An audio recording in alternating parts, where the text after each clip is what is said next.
Alright, alright, alright. We're back out on the iron, and today I'm going to give you my 1,000-mile review of the Todd Cycle strip bars on an Iron 883. Coming up.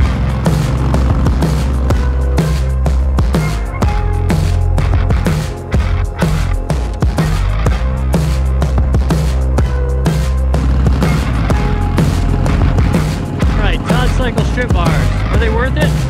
Well, I'm going to tell you all about these bars. The good, the bad, if they're comfortable or not, the installation, how much they cost me to install, and of course if I'd recommend them.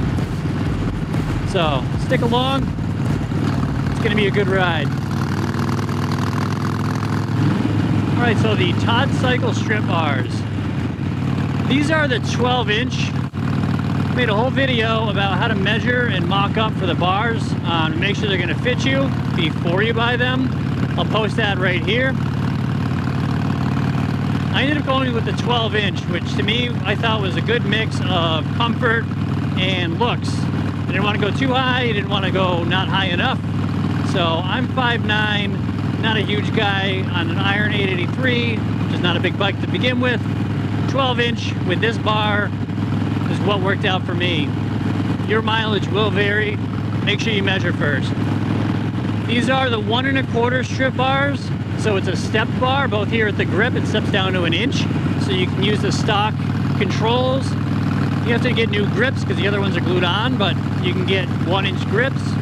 And down here, this is a knurled 1-inch bar for the clamp, but it steps up to 1 1/4, as you can see. So the knurling is important because with all this leverage, if you really slammed into them, hit a bump, something like that, you know, all the time where you have to have your control, the last thing you want is for those bars to fold over on you.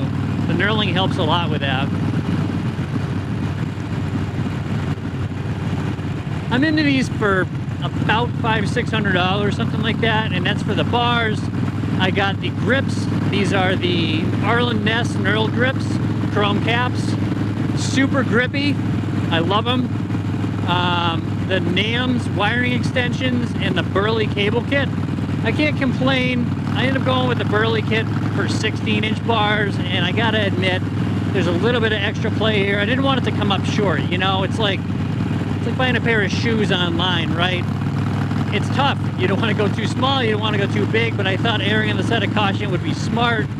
I should have gone with the 14-inch, maybe even the 12. And it's just a little long. Down at the bottom brake area, there's a little loop. I think it looks all right, but I'll probably change that out over time. Maybe with a set of nice braided lines, as long as it doesn't, you know, rub on something and chafe it up. I think it'll look good. The finish on these bars are great. It's almost a dead ringer for the matte black that Harley gives you. I guess, you know, when the sun hits it, if you want to be really picky, there's maybe a little bit of a difference of color, but it could just be the difference of powder coated versus sprayed finish, you know. Aside from that, I can't complain. It looks great. And they've held up too. There's not a ding on them. I've had these things through the rain and everything, you know, where the knurling is, and they stop the paint. It's not rusting at all. And I didn't do anything to treat that. Ended up getting the Burley cable kit, which gives you everything. The cable, the brake line, you know, your clutch cable extension, the brake line, the wiring extensions. I did ditch one of the wiring extensions though, the one that was going to require either soldering or a clamp. I went with the NAMS extensions, which are just plug and play. So between that, they give you all the shrink wrap you need.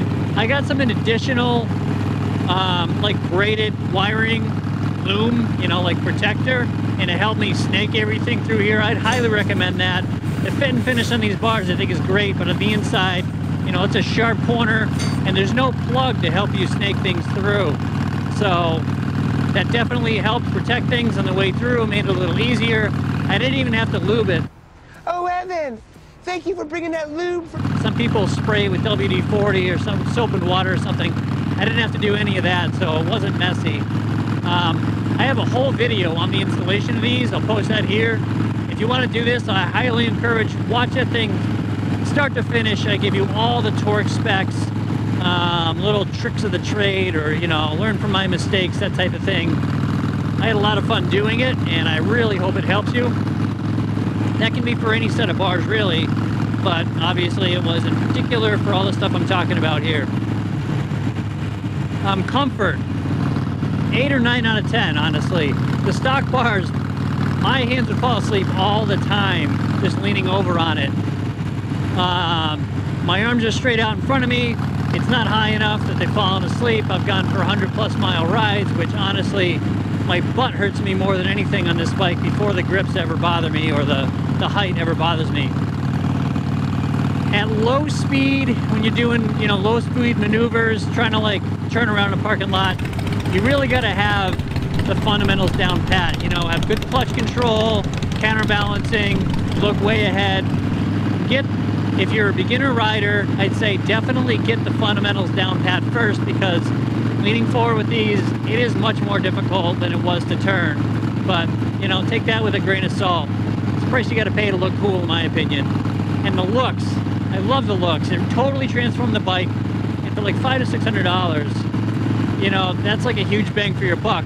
I don't know that you can actually do anything on a Harley for $500 to $600 that's going to change the look of it like this does. You know, even exhaust, you're into it for well over $1,000, and I highly recommend that as well. I get the short shots on here. I do have a installation video on that if it's helpful. I can post that here if it helps. But as far as the bars go, no regrets. I love it. I love them. It's funny though, you know, it's like you always want what you don't have. I do look at it now and I'm like, man, I could have gone with like a drag bar and that would have looked sick too, but maybe down the line I'll change it over. That's half the fun of it, is wrenching on the bike, but for now, no plans to change it. Like I said, I got about 1,000 miles on it now. Probably put another 10,000 on it before I ever change it. The only bad thing I'd say is you are leaning forward more, so your mileage may vary. It's awkward as hell. My junk falls asleep on long rides. I think it's because I'm leaning forward here. Never used to happen. But like I said, your mileage may vary. If you're a woman, your mileage will definitely vary there, but just take that for what it is. It's not specific to these bars, it's really just the angle that you're leaning at now. You know, you kind of want to lean back. I could pull the bars back, but it's all right. It's not that big of a deal. And as long as I'm mindful of it, you know, usually it doesn't happen. So that's kind of a weird thing to say, but, you know, overall, I'd absolutely recommend these. In fact, I hope you get them. And please let me know in the comment section below if you have any questions for me on them, the installation, using them, riding with them, something you thought I missed. Please let me know. And if you got some value out of this, please hit the thumbs up. I appreciate it. It helps my video do much better. If you want to follow along, please do hit subscribe, hit that bell notification button, and they'll let you know when I post new videos. I hope you do tag along. As always, stay safe out there, and I'll see you in the next one. Peace.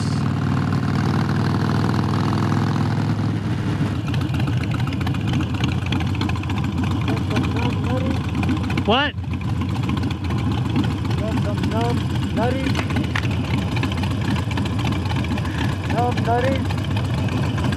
Oh yeah, I do.